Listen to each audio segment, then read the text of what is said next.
When I heard S24 was going into Singapore Indoor Stadium, I was like, man, I don't really know in terms of how the audio will be like. If you tell me it's like, oh bro, I feel like this part, I want to slow it down. Okay, slow it down means what? You want R&B or what? Slow down. Or you want trap? What kind of slow down? Is it still sinister or is it still like feel good? Because slow down can mean a lot of things. Daddy, can you, when are you going to dance to this song? I said, how dance to this song? Because we couldn't find a proper sample of Uno Dos Tres. We looked at each other and said, hey, we just record together. When I hear it for the first time, I was like, damn. When the bass hit, bro, the stage shake, bro.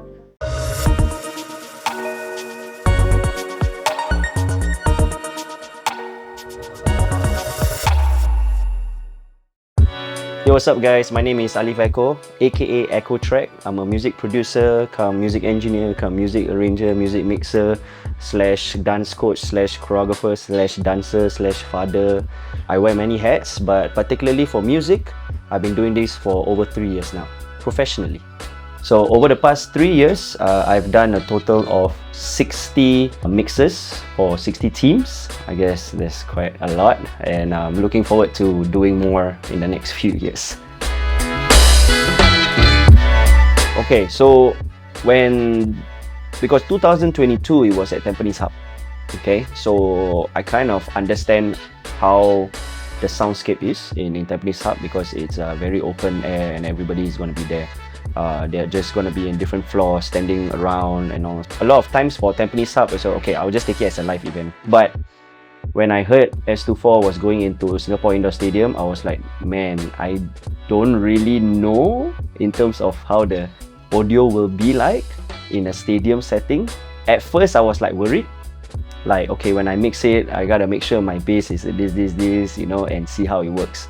But when I hear it for the first time, I was like, damn. When the bass hit, bro, the stage shake, bro. You know, and at that point of time, when I was sending a few teams also my secondary school, so every time when the bass hits, I react myself, bro. I like marking right there with the song, right? Then after that, boom, then I was like, wow, damn. Hard to believe also to hear my mixers playing, many different mixers playing in indoor stadium. After 2023, I kind of have a gauge of like, okay, how it's gonna sound like, how is my bass gonna hit hard, how's the snare, how's the treble and all, how different frequencies and all. So I even like, what do you call it, recommended or suggested to the S24 organizing team. I said every judge needs his or her own monitors, because if not, the sound will be bouncing a lot, which they did. You know, 2024, every judge seat has their own monitors, which will that is the most ideal lah. So they can hear it. Whatever the dancers is hearing is what the judge is hearing. So it's more legit in that way. Okay, emotional impact. I think this is a really tough one, but I would go with Juying Secondary's 2023. Do you wanna build a snowman? I'm the choreographer for that team, but I think what makes it like emotionally impactful is because what inspires me to choose the song and kind of rearrange the song and mix the song was my kids. You know, my daughter Alika and my son Andre. At that point of time, Do You Wanna Build a Snowman was their favorite song. They watch it every single day on the TV. So I think Alika, one of the days, Alika asked me, said, "Daddy, can you? When are you gonna dance to this song?" I said, "How dance to this song? Don't ask me to dance some Disney song lah."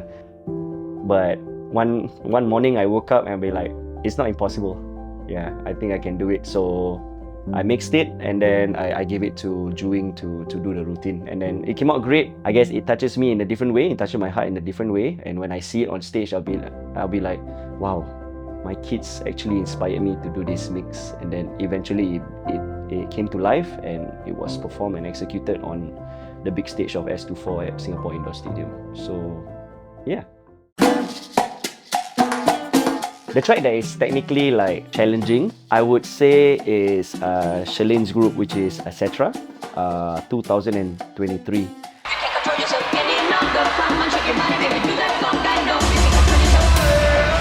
So they are doing a little bit more ballroom, salsa, kind of vibe. And I think that's my first time mixing or going into that kind of music genre and mixing that kind of genre. So I think what was technically hard about that, at the top of my head, like I remember like she wanted this particular sample, yep, which deals with live drum. You know how like carnivals, they have like everybody with the percussion, gebang gebung. And the thing is about live music and this kind of samples is never quantized because it's humanly played, ma. So I had to find ways to like really like, okay, this bar, is it quantized? If not, I quantize it, you know, just so that I can incorporate it into the mix, you know, and we can have a certain kind of like quantization lah in that. So I remember that was tough. I'll be like, I spent like, I guess an hour or so just to make sure I have a perfect loop. So just this. Other than that, that was fun. We also had to like record our own voice because we couldn't find a proper sample of Uno Dos Tres. Me and Shalene, we looked at each other and said, hey, we just record together. So I said Uno Dos Tres at the best. I ain't Mexican, but at the best way I can say it. And then followed by Shalene saying the word papi. And she said like a little bit more like, papi. Papi. No, didn't feel right. It didn't feel Papi. right. 1, 2, 3. Papi. And then back to the beat. 2, 3. Papi. 2, 3. Papi. Yeah, so I think that was really interesting and also challenging also because even though we couldn't find a sample, that was the challenge. But the solution was, we have a voice. Why don't we record those things that we want? Okay, so this one would be UTB, which is Under the Bridge. Because looking at them, because I mixed for them both in 2023 and 2024.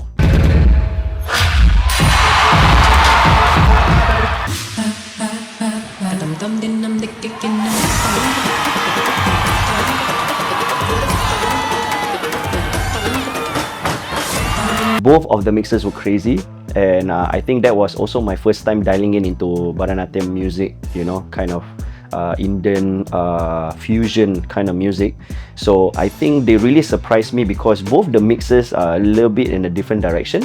You know, it challenges me to like do different variations. Yeah, it has to be different from the previous year, correct?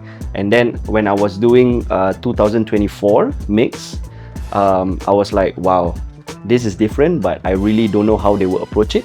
I think what really surprises me also is how they interpret both the mixes so differently from 2023 and 2024. Every single time when I watch their routine, I'm always looking forward to watch, especially for UTB, because it's like cultural and hip-hop fusion, and they fuse it with contemporary and all. I know they are capable of that, but to actually see it, and in comparison with their 2023 routine to the 2024 routine, it really surprised me a lot in terms of their capability of like, wow, I know they can do it, but I didn't expect it to be like this, you know. They really, what do you call that, kind of level up in terms of interpretations of both my mixes, you know. But yeah, I think that one really got me off guard a little bit. Game on.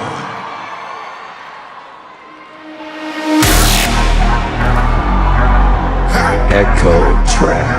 B2 Black 2023. 2022. B2 Black 2022. I got a 2 chains. No, I ain't kitty boy. I'm drinking. B2 Black. Okay. Where's the tick? Game on.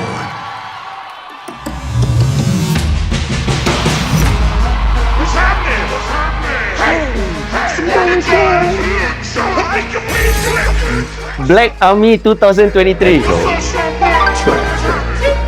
Oh, you hear my tag?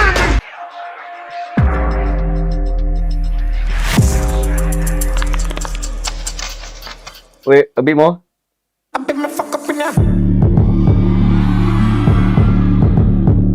I'm so sorry, Liwen. I forgot what's your group name. I know this is from 2024. Liwen, I'm so sorry, I forgot the group name, but I remember you, okay? Don't like that lah. What's the group name? Reomen, yes, correct.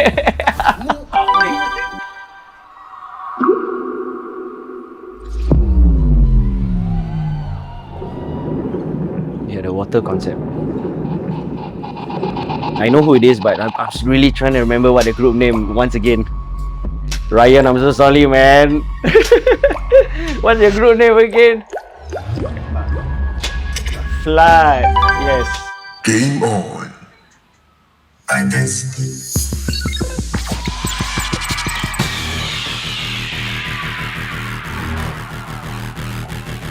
Bit more. Wait, it's coming. Kelvin, yes. Jurong West Secondary? Oh no, Jurong Secondary 2023. 2024. Jurong. Nice, talent, clear.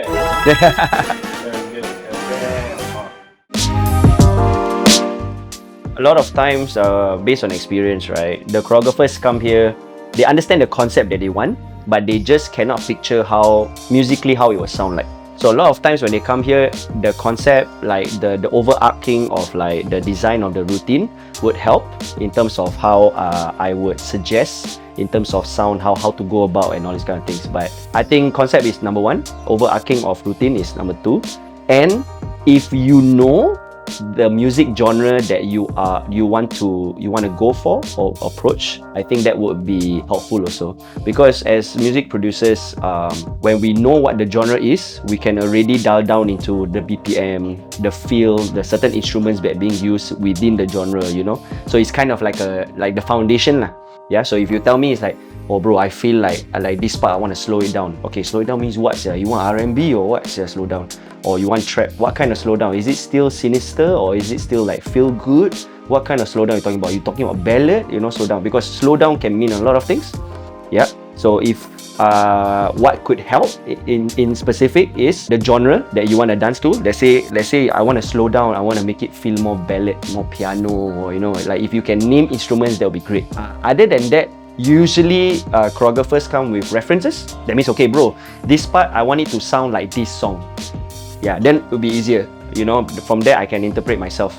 Okay, how can this song feel like this song? You know, by just taking like certain details, the BPM, the instruments and all this kind of thing. So I would say the concept, the dynamics, the genre that you want to be dancing to, the reference music that if you have. Yeah, so these three I think would be good enough.